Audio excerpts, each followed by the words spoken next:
Riding today is fantastic. It's not too hot, the sun's in your face, you've got the wind blowing.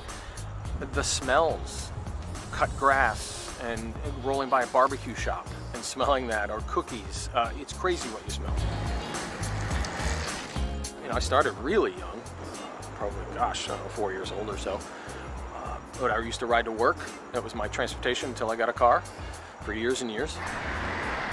The thing about being in a car is you disconnect yourself.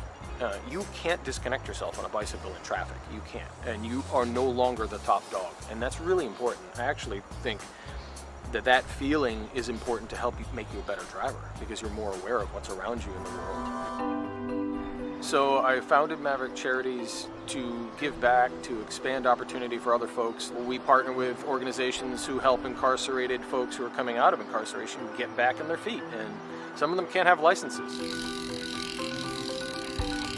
We're about to donate 50 bikes to Loudoun County Public Schools. We plan on doing it frequently throughout the year, at least twice a year.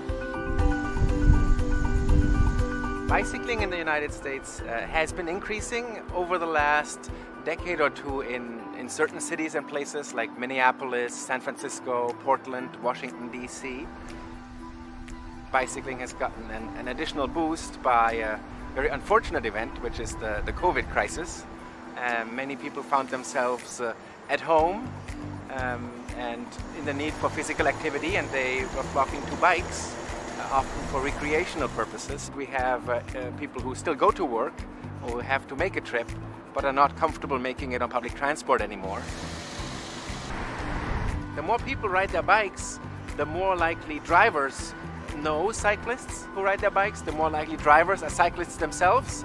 And we're developing more of a traffic culture that's watching out for the other, because the cyclist is not the unknown or the other,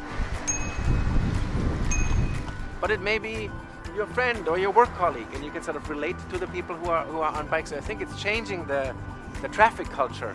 About 40% of all trips that are taken a day are shorter than 2 miles.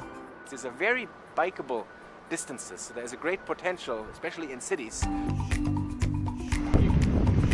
The more the community rides, the more the community will enjoy riding together.